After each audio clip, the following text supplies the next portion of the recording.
Hello दोस्तों, मेरा नाम है प्रणव ओझा और जैसे कि मैंने प्रॉमिस किया था कि पार्ट टू लेके आऊंगा, तो भैया ये पार्ट टू आप लोगों के लिए हाजिर है। तो ये है part two of business law MCQ for October 2018। अब जैसे लास्ट वीडियो में मैंने बोला था, जहां पे हम लोगों ने 1 to 15 चेक किया है, अगर आप लोगों ने वो चेक नहीं किया है तो प्लीज जाके चेक कर लीजिएगा, जो आपके लिए बहुत फायदा होगा। अब चलो दोस्तों, थोड़ा सा आगे बढ़ते हैं। 16 नंबर का क्वेश्चन जो है वो ट्रिकी क्वेश्चन है। क्या ट्रिकी क्वेश्चन है? अब देखो बेटा, ऐसा कुछ आ गया। अब ये सारे के सारे जो होते हैं, ये सारे के सारे लैटिन वर्ड्स है। देखते हैं क्या है, किस तरह से है। और where there is right there is remedy can be express as. अब यहाँ पे क्या हो जाता है? अब यहाँ पे है नेमो डेट क्वाड नॉन हैबिटेट, क्विड प्रो क्वियो, यूबिजस इडी रेमिडियम, इग्नोरेंस जुरिस नॉस एक्स्यूटा। अब ये लैटिन वर्ड है तो थोड़ा सा पता चल जाता है कि भाई ये कुछ ऐसा लिखा हुआ। पहले तो क्या होता है कि भाई इसके मीनिंग ही नहीं पता है, तो मेरा काम अभी यहाँ पे सब लोगों के मीनिंग जो है वो बताना है। तो मीनिंग ये है, इग्नोरेंसिया जुरिस नॉन एग्जीक्यूट, मतलब इग्नोरेंस जो होता है वो आपको बचाएगा नहीं, मतलब लॉ तो आपकी दुर्गति करेगा ही करेगा। क्विड प्रो क्यो, समथिंग फॉर समथिंग बोलते हैं। तूने मेरे लिए ये किया तो मैं तेरे लिए ये करूंगा। और इसका मतलब है नेमो डेट क्वाड नॉन हैबिटेंट, जिसका है वो ही दे सकता है, तो ओनर के बारे में ही होता है। और where there is right there is remedy. अब यार थोड़ा सा अगर आप ट्रांसलेशन भी करो, देखो एक चीज तो ये है कि मैंने बोल दिया कि ये तीनों तीन नहीं है, तो चौथा आंसर कौन सा हो जाएगा? यूबिजस इडी रेमिडियम। लेकिन थोड़ा सा भी हम लोग ट्रांसलेट करते हैं, अगर बंदा गुजराती है और वो महाराष्ट्र में चला गया तो भाई तिकड़े जाओ, तो तिकड़े मतलब उधर जा, तो वो थोड़ा सा अगर आप ऐसे भी करोगे तो रेमिडियम रेमिडी, तो थोड़ा सा तुक्का भी लगाओगे एक तो भी हो जाएगा। तो एक चीज तो ये है कि भाई तुक्का लगाने की जरूरत नहीं है, हम लोग पढ़ाई परफेक्टली करेंगे। तो पढ़ाई में where there is right there is remedy, ये तो लैटिन वर्ड यूबी जस्ट इडी रेमिडियम उस पे होता है। और अगर आप थोड़ा सा भी तुक्का लगाओ तो ये इग्नोरेंस वाला तो आएगा नहीं। क्विड प्रो क्यो कंसिडरेशन में आ जाता है, समथिंग फॉर समथिंग, या मतलब तूने मेरे लिए ये किया तो मैं तेरे लिए ये करूंगा। नमो डेट क्वाट नॉन हैबिटेट, जो जिसके पास नहीं है वो दे नहीं सकता, तो फिर या रेमिडी वाला तो यही आएगा। ऐसे भी आप कर सकते हो। अब आगे बढ़ते हैं, तो होप ये थोड़ा सा ज्ञान आपके काम आएगा। नेक्स्ट यहाँ पे है कि भाई 17, choose the correct exception to the rule, a contract without consideration is void. यार यहाँ पे तो नो कॉन्ट्रैक्ट नो कंसिडरेशन पे मेरा 5 मिनट का वीडियो है, पीपीटी है, जहाँ पे मेरा फेस नहीं दिखता है, बहुत पहले बनाया था। तो पहला यहाँ पे है नेचुरल लव एंड अफेक्शन। ये तो पता है कि भाई पापा ने अगर कुछ दे दिया और राइटिंग में दे दिया तो इवन दो पैसे नहीं होते, हम केस कर सकते हैं, बराबर। यहाँ पे कंप्लीटेड गिफ्ट, यहाँ पे भी पैसा देने की कोई जरूरत नहीं होती है, बर्थडे का मैंने बोला था। प्रॉमिस टू पे टाइम बार डेप। अब टाइम बार डेप क्या होता है कि भाई एक टाइम के बाद बेड डेप्स हो जाता है, जनरली 3 साल होता है। अब उसके बाद सामने वाले ने लिख के दिया कि मैं पैसे दूंगा, तो वो वैलिड कंसिडरेशन है। तो ये तीन तो valid exception to the rule है ही है। ये चौथा है कॉम्पेंसेशन फॉर वॉलेंटरी सर्विस, ऐसा लिखा था और यहाँ पे नो आ गया है। कॉम्पेंसेशन फॉर वॉलेंटरी सर्विस होता तो ये वाला ऑप्शन आता, नो आ गया है तो ये वाला ऑप्शन नहीं आएगा, इसीलिए ये आंसर आएगा। इतना डिटेल में भैया आपको स्टडी करना होता है, उसके बाद जाके आपके मार्क्स जो होते हैं वो मिलते हैं। In which of the following case a contract is discharge by operation of law. तो यार यहाँ पे death, insolvency, unauthorise material alteration, इनकेप, और एक है इनकन्वीनियंस, तो समथिंग मतलब चार चार वो है, डेथ एंड इनकेपेसिटी के साथ चार वाला है। पर यहाँ पे तो ये तीनों तीन आ रहे हैं, तो ऑप्शन जो होता है वो ऑप्शन ये ए वाला ऑप्शन आएगा। फिर आगे लिखा है in which of the following case a contract is discharge by, ये कुछ लोचा मारा है, सुपरवाइनिंग इम्पॉसिबिलिटी। तो पहले भैया हम लोग इसका मीनिंग बोल देते हैं। सुपरवाइनिंग इम्पॉसिबिलिटी मतलब कॉन्ट्रैक्ट करने के टाइम पे वो कुछ था ही नहीं। जैसे कि आप स्टूडेंट मेरे पास आए कि सर हमें पढ़ाइएगा, तो हाल फिलहाल तो ऐसा कुछ लगा ही नहीं, आपने 5000 रुपीज फी भर दी, मैंने पढ़ाना चालू कर दिया, फिर आप बीमार हो गए या मैं बीमार हो गया, आप घूमने चले गए या समथिंग कुछ भी हो गया, तो ये कॉन्ट्रैक्ट कर नहीं पाए। लेकिन जब हम लोग साइन कर रहे थे वो टाइम पे कोई प्रॉब्लम नहीं था। तो साइनिंग कॉन्ट्रैक्ट आ जाने के बाद की जो होती है वो सुपरवाइनिंग इम्पॉसिबिलिटी होती है। तो भाई यहाँ पे कॉन्ट्रैक्ट इज डिस्चार्ज कब, सब्जेक्ट मैटर टूट जाएगा तो, चेंज लॉ हो जाएगा तो, आउटब्रेक ऑफ वॉर होता है तो, फेलियर बाय थर्ड पार्टी ये नहीं आता। तो ऑप्शन 3 जहां पे नहीं है वो आंसर है। तो ये 3 है।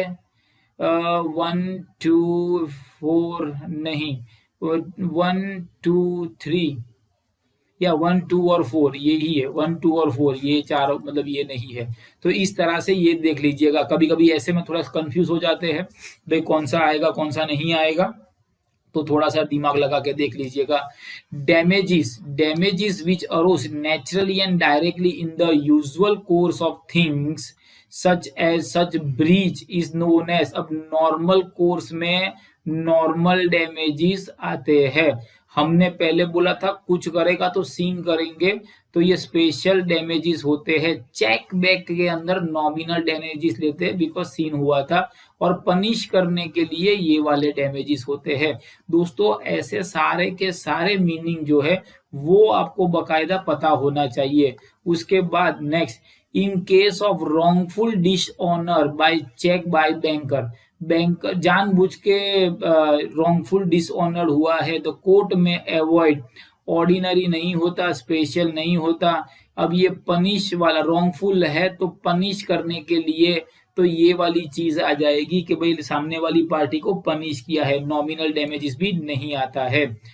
एग्रीमेंट विथ इडियट, इडियट का मतलब हो जाता है कंप्लीटली बंदा पागल है। तो जो पागल के साथ जो contract with minor contract is void एब इनिशियो, देखो ये एब इनिशियो, ऐसी ये सारी टर्म्स बेटा देखते रहना, लर्न करते रहना, मार्क्स वही कटते हैं। तो an agreement with idiot is एब इनिशियो void from the very beginning. The quasi contract, quasi contract का वापिस पंगा ये है कि कोजाई कॉन्ट्रैक्ट क्या होते हैं, अरे आधे तो पता ही नहीं होते मीनिंग और फिर एमसीक्यू में तुक्का लगाते हैं। एमसीक्यू में तुक्का लगाने से तो एग्जाम ना देना ही बेटर है, बिकॉज तुक्का लगाओगे मतलब देयर आर नो चांसेस कि भाई वो आएगा। उससे थोड़ा सा पढ़ लोगे तो तुक्का लगाने में भी मजा आती है।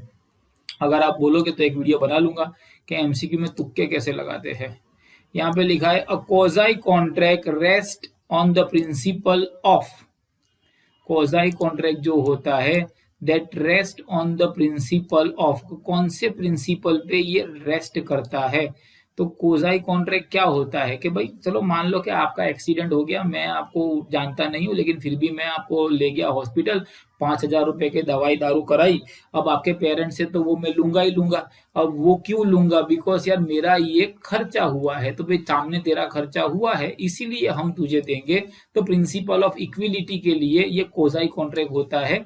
नन ऑफ द अबाउट तो नहीं आएगा, बराबर है। तो ऐसे थोड़ा सा याद रख लो। लेकिन ये पूरा इजी कब होता है, जब आपके कॉन्सेप्ट जो होते हैं वो क्लियर है। उसके बाद नेक्स्ट यहाँ पे लिखा हुआ है 24, in which of the following case a contract is not discharged by supervening impossibility, supervening impossibility, supervening impossibility ये नहीं होता है। तो फर्स्ट एंड थर्ड, तो ये आंसर आएगा। बिकॉज ये फटाफट इसलिए करवा दिया ताकि आगे हमारा ये बकायदा हो चुका है। नेक्स्ट लिखा हुआ है who must perform the contract, तो भाई मैं ही करूंगा। मेरे हाँ, ये मैं कब करूंगा पर्सनल नेचर का है, जैसे पढ़ाना है तो मैं ही पढ़ाऊंगा, मैडम या मेरा लड़का पढ़ाएगा तो वो नहीं चलेगा। तो प्रोमिसर हिमसेल्फ वो करेगा। नेक्स्ट लिखा हुआ है लीगल रिप्रेजेंटेटिव ये भी लीगल रिप्रेजेंटेटिव भी परफॉर्म कर सकते हैं। ज्वाइंट प्रोमिस मैं और मैडम कोई भी पढ़ा सकते हैं। तो ये तीनों तीन है, तो तीनों तीन वाला ऑप्शन ये वाला है, तो ये वाला तुम्हारा राइट आंसर रहेगा। नेक्स्ट यहाँ पे लिखा हुआ है X of Vadodara send letter by post to Y. चलो लिख देते हैं एक्स ऑफ वडोदरा, ये ज्यादा है तो ऐसे लिखना पड़ता है। X of Vadodara send letter to Y of Mumbai, ये वडोदरा वाला है, ये आमची मुंबई है। ऑन 1 10, तो 1/10 को कागज लिखा, पोस्ट कर दिया, कागज पोस्ट ऑफिस में पोस्ट कर दिया। 7 तारीख को इसके पास पहुंचा, तो इसके पास पहुंचा तो 7 तारीख हो गई थी, बराबर। उसने 10 तारीख को एक्सेप्ट किया और उसने कागज पहुंचाया तो 15 तारीख को हमें मिला। तो if want to revoke the cancel, अब मुझे ऑफर कैंसल करनी है, मुझे ऑफर करनी कैंसल करनी है, तो मेरे पास कागज आए उसके पहले मैं रिजेक्ट कर दूंगा। अब यार यहां से तो हो गया, मैंने तो ऑफर कर दी, इसने एक्सेप्ट कर दी, अब ये कब पोस्ट करता है मुझे पता नहीं है। मुझे पता चले कि ये बंदे ने हाँ बोला है उसके पहले मैं रिजेक्ट कर दूंगा। तो I can reject any time before मुझे ये पता चलता है। तो ऐसा कोई ऑप्शन है तो कि 1 20 तो आएगा नहीं, बराबर। 10 में तो उसने लिखा लेकिन हमें पता नहीं है वो कब एक्सेप्ट कर रहा है, तो 15 को हम लोग कर सकते हैं। और अब ज्यादा ये बड़ा नहीं है। Choose the requisite of valid tender, तो ये क्या होता है टेंडर, टेंडर का मतलब परफॉर्म करना, performance should be at proper time and proper place, बराबर है, कंडीशनल नहीं होता है। तो यहाँ पे लिखा है should be at proper time, should be at proper place, तो 2 और 3 दोनों ऑप्शन जो है वो आ जाएगा। Next, suit for specific performance is not maintain. अब when the contract is of personal nature, तब तो स्पेसिफिक परफॉर्मेंस करना ही करना है कि भाई तू ही मेरे शादी में गाना गाएगा, बराबर है। तो not maintain, damages are adequate remedy, तो फिर स्पेशल परफॉर्मेंस नहीं चाहिए, पैसा दे दे माल खत्म कर। और ये अल्ट्रा वायरस है, when the contract is made by a company in excess of his power, in excess of his power let down by मैं, तो अल्ट्रा वायरस होता है। अल्ट्रा वायरस जो होता है, ऐसे भी ये नाम भी याद रखना भैया, अल्ट्रा वायरस, ऐसा अल्ट्रा वायरस होता है तो भी ये कॉन्ट्रैक्ट जो है नहीं होगा, तो ओनली 1 वाला ऑप्शन आएगा।